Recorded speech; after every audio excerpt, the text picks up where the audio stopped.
Now you remember Atatiana Jefferson, the sister that was sitting inside her home, and about 2 a.m, you had a police officer from the Fort Worth Police Department was supposed to go on a wellness check, and he went and he was shining his flashlight inside her home while she was playing video games with her nephew. She came to the window. He said, "Put your hands up." He shot her immediately inside her home, killing her. And Atatiana Jefferson's father, by the name of Marquise Jefferson, he had came out and he immediately stated that I'm not on this forgiveness. I don't forgive no police. I want some justice for my daughter.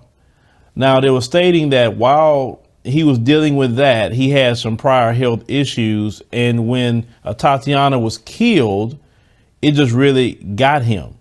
And he was heartbroken. He was down. He was depressed.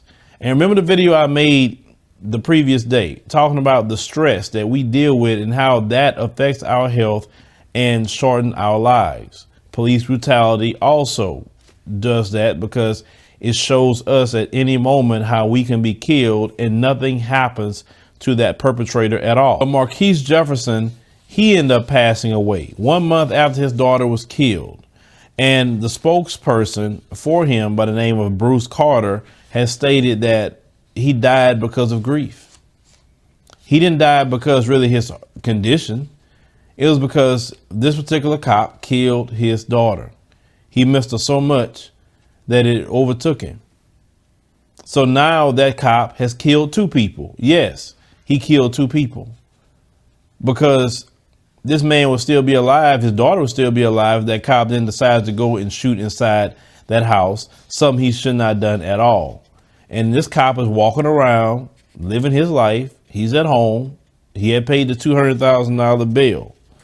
Now, we know at first that her father was fighting about the funeral. He was going against Lee Merritt, trying to raise all this money. He said, I have money. I had an insurance policy on my daughter. And so a lot of people was calling that out. It was some things that Lee Merritt was doing that people didn't approve of. The issue is this has been the story for many black parents in America. You lose your child at a time period you should not lose them. You know, like the old people say, your child should bury you. You should never bury your children. And that is completely out of order when you're burying your children. So this man had to sit there and have his daughter taken away from him extremely prematurely. He had to watch his daughter be laid in the ground and had to continue his life. And we don't know what he went through in his life because he was 58 years old and now he isn't here anymore. See, when we did that video talking about that stress, not to say every other place in the world is perfect, but I don't hear people in African nations talking about the cop shot me through the window. The cop pulled me over and shot me. When I was in Nairobi, I was looking at how they were driving. I was like, oh my God, in America, they'll be pulling everybody over. And nobody bothering them. They're letting them drive as long as they were getting a wreck. Everybody doing their thing. You know, the cops don't even walk around with guns when I was over there. Same thing with Ethiopia. The cops don't walk around with guns. In a lot of African nations, the cops don't have guns. Now, of course, the military have them. And maybe special police forces have them. You know, maybe their version of SWAT or whatever. But they operating fine without having that. This is something that you constantly see happening here in America. We live, as the brother Patrick that I interviewed from the UK, we live under siege. And you got black folk that want to get actually mad that not only you pointing this out, but telling them, as they said in the American Psychological Association, to take a break and get away from the stressor. Because we have so much stress. That brother died because his heartbreak and also the stress that he deals with in this nation. It's a lot of black people have died prematurely, have gotten diseases they should never have gotten if they wouldn't be dealing with this racism, white supremacy.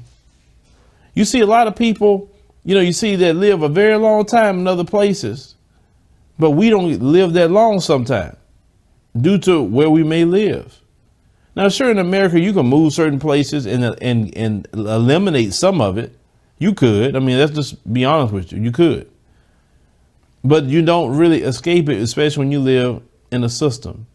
As a black person, you have to do everything on the straight and narrow. And even if you do things on the straight and narrow, you could have a cop still come and kill you. That is the reality. And that's very sad what happened to this brother. Very, very, very sad. So 2 people are gone now. 2. And this cop, what's going to happen to him? He not, you know, even if you go to jail, it still don't bring 2 people back. It don't. This is why I always tell people have an Africa plan. This is why I tell you that. Start traveling, start seeing it for yourself. My main thing for you, I want you to go and just see it for yourself. That's all I need you to do.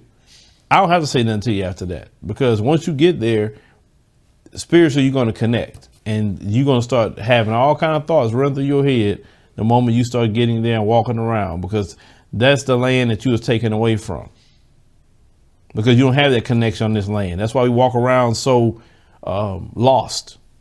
We are lost people in this land, and that's the only place you can go to reconnect. And on top of that, not dealing with some of the issues and problems that we may deal with here. We've been dealing with for hundreds and hundreds of years. Now, you can't come tell me, you know, things that some of you like to say, we were here first, we were this, we were that.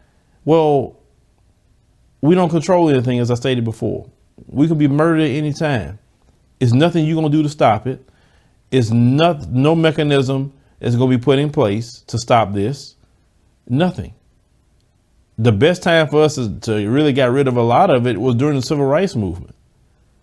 And the people that got theirs after the civil rights movement, they said, forget us. Now we're still dealing with the same situation and worse. So yes, I'm always say, have you an Africa plan?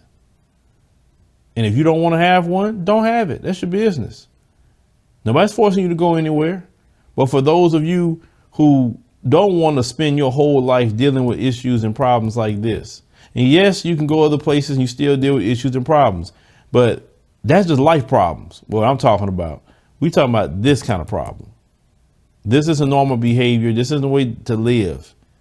No, we have to say, no, this is not normal. Have your passport. We got 3 trips coming up.